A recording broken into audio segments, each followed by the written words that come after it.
Você percebeu que o cara na estalagem que diz ter sonhado com o Dunk deixou na mesa uma moeda com o símbolo da casa Targaryen? Quem é esse cara e por que ele é importante? E como que funciona o sistema de pagamento em Westeros, visto que o Dunk jogou uma moeda com um símbolo diferente lá pro Egg? Aqui nesse vídeo iremos comentar detalhes do episódio 1 de Cavaleiro dos Sete Reinos.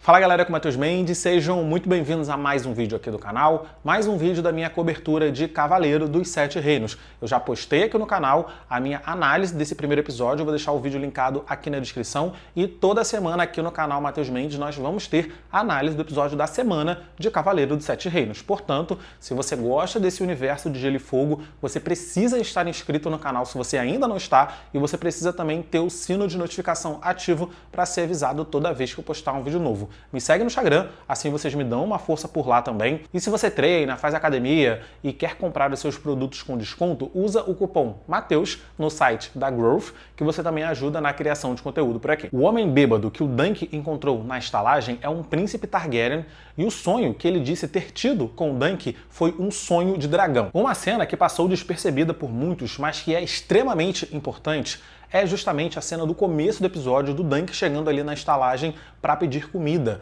Ele chega, tem um homem bêbado dormindo ali na mesa, mas o homem acorda, diz que sonhou com o Dunk e diz pro Dunk ficar bem longe dele. Esse homem é um príncipe Targaryen, seu nome é Daeron Targaryen, e o conteúdo do sonho que ele teve com o Dunk nós vamos descobrir nos próximos episódios. É dito na história de Westeros que muitos Targaryens foram montadores de dragão, mas que apenas alguns foram os sonhadores. Os sonhos de dragão são sonhos proféticos que alguns integrantes da casa Targaryen têm. São sonhos que preveem o futuro. Vimos que a Daenerys tinha sonhos de dragão, só que na Daenerys ele era bem fraquinho. Daenerys sonhou com dragões eclodindo de ovos de pedra e isso acabou acontecendo. A gente sabe da história que Daenerys, a sonhadora, sonhou com a extinção de Valíria. E por isso que todos os Targaryen saíram de Valíria com seu ouro, suas servas, todo mundo, e veio para Westeros, e eles foram os únicos sobreviventes da perdição. A gente viu em A Casa do Dragão que a Helaena também é uma sonhadora de dragão, mas eu ousaria dizer para vocês que em Daeron Targaryen foi onde essa habilidade veio com mais força. Ele é um dos sonhadores mais notáveis da história Targaryen. Os seus sonhos não eram sonhos muito lúdicos, eram sonhos claros, e tudo que ele sonhava acontecia. Por isso que ele se tornou um bêbado, aliás. Ele bebia muito para suportar a carga que os seus sonhos traziam. Ele é também o irmão mais velho do Mestre Aemon, que a gente viu lá em Game of Thrones. E o Mestre Aemon comenta que foram os sonhos de dragão que causaram a morte do seu irmão. Ou seja, futuramente uma tragédia vai acontecer com ele aí. Daeron Targaryen pagou com uma moeda contendo o símbolo da casa Targaryen, o dragão de 3 cabeças. Entretanto, o Dunk jogou uma moeda para o Egg e essa moeda tinha o símbolo da estrela de 7 pontas. Como que funciona isso? Então, o sistema monetário em Westeros ele é extremamente confuso e ele não é muito bem detalhado nos livros. Muito do que se sabe é, claro, coletando informação dos livros, mas também ouvindo entrevistas do autor, o George R.R. Martin. Mas a gente sabe também que esse sistema monetário de Westeros se assemelha muito ao sistema monetário medieval da Europa. Há 3 principais moedas em circulação em Westeros: os dragões de ouro, os veados de prata e as estrelas de cobre. Os dragões de ouro são as moedas mais valiosas, né?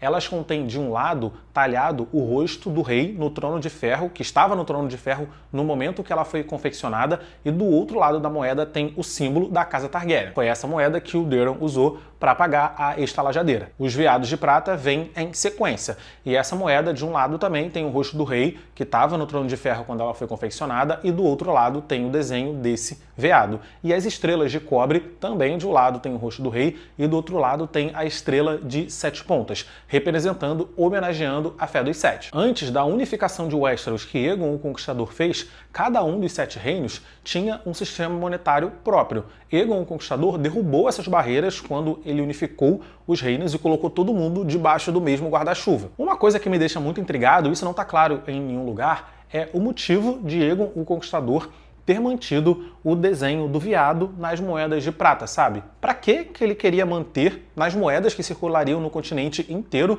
o símbolo da Casa Baratheon. A estrela dá para entender, porque ele estava homenageando ali a religião predominante no local, mas e o veado? Eu acredito que o Conquistador manteve essa moeda após a unificação de Westeros em homenagem ao seu irmão bastardo, o Orys Baratheon. Ele foi uma pessoa que era muito próxima a Aegon o Conquistador e ele foi também o principal general dele durante as batalhas da conquista. E aí o símbolo do veado também homenagearia o seu irmão. É uma possibilidade. O que vocês acham? Você sabe quem que matou o Sor Arlan, o cavaleiro a quem Dunk era escudeiro?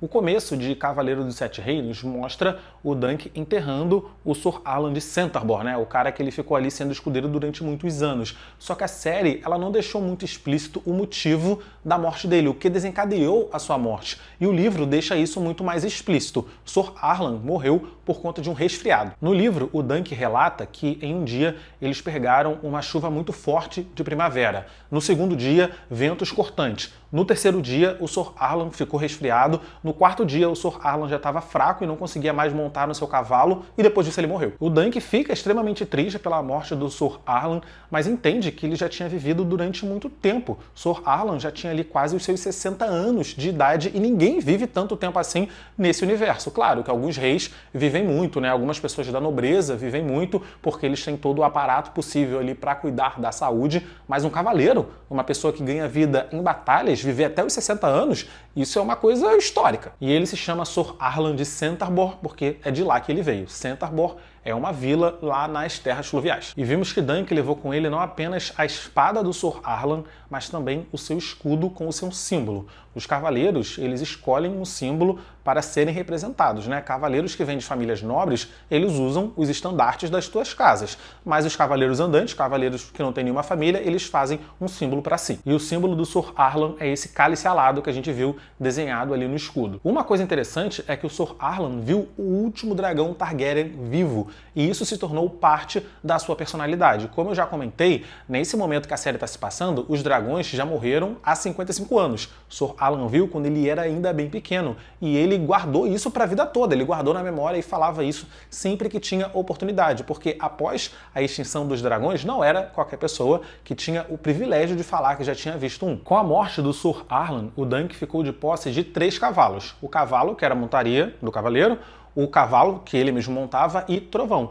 que é um cavalo especial, é um cavalo utilizado apenas em guerras e em torneios. É esse cavalo que o Egg estava montado lá, brincando de ser cavaleiro quando Dunk o surpreendeu. Egg estava montado no cavalo de batalha do Sor Arlan, estava utilizando a armadura dele e fantasiando ser um cavaleiro. O Dunk chegou, ele achou aquilo um traje, ele achou aquilo um absurdo.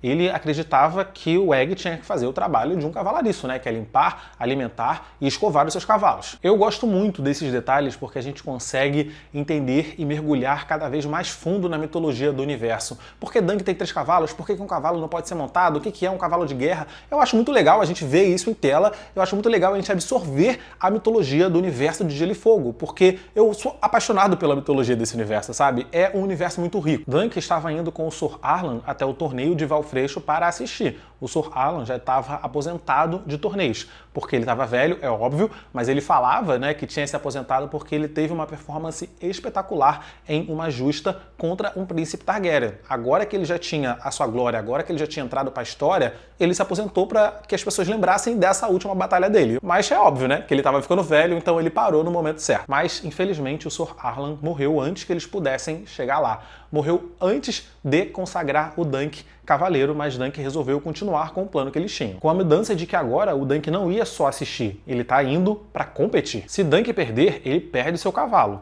E perder Trovão é a pior coisa que pode acontecer com ele. Um cavaleiro sem o seu cavalo, ele não é cavaleiro algum. No final do episódio, o Dunk ele vai lá conversar com o Sor Manfred Dondarrion e fala que o Sor Arlan serviu ao pai dele na batalha contra o Rei Abutre. Quem é esse Rei Abutre, afinal de contas? Então, Rei Abutre é mais um título do que uma pessoa em si. e ele serve para identificar insurgentes ali da região de Dorne. O primeiro Rei Abutre, ele surgiu, né, e o cara se denominou Rei Abutre logo após a morte de Aegon o Conquistador. Ele estava se levantando contra o Trono de Ferro e contra o reinado do filho de Aegon o Conquistador, Aenys Targaryen. É dito que esse Rei Abutre ele conseguiu mais de 30 mil apoiadores nas suas fileiras e isso deixou o rei Aenys Targaryen morrendo de medo. Nessa época, o Trono de Ferro e Dorne eles tinham um acordo de não se atacarem, né? Um acordo de manter a paz. E a princesa de Dorne na época disse que ela só queria a paz, que ela abominava tudo o que o Rei Abutre estava fazendo, mas ela não mexia uma palha para tentar contê-lo. Eventualmente, o Rei Abutre foi derrotado, mas depois dele, outros vieram reivindicando esse mesmo título. O Rei Abutre, a quem Dunk está se referindo nessa cena aqui com o Sir Manfred Dondarrion, foi um Rei Abutre que se levantou 3 anos antes dos eventos aqui da série, lá em Dorne, contra o Trono de Ferro e o reinado do Rei Daeron II, que é o rei, nesse momento que está acontecendo na série, é o rei que está sentado lá no Trono de Ferro. E como foi dito na série, o Lord Dondarrion batalhou contra esse Rei Abutre que foi morto por traição. O Sr. Arlan, como cavaleiro andante, ele lutou as batalhas do Lord Dondarrion, então ele estava presente lá. Mas o filho do Lord Dondarrion, Manfred, não tá nem aí para isso. Que vergonha, Manfred Dondarrion, te falta honra. Mas é isso, eu vou ficando por aqui nesse vídeo, eu espero que vocês tenham gostado. Coloca aqui nos comentários o que vocês acharam desse primeiro episódio de Cavaleiro dos Sete Reinos e se tem algum detalhe que eu não percebi, conta aqui pra mim que eu conto no meu próximo vídeo. Deixa o like, compartilha o vídeo com seus amigos, clica nos vídeos que estão aparecendo aqui do lado para assistir os meus vídeos anteriores. É isso, tchau e até o próximo vídeo.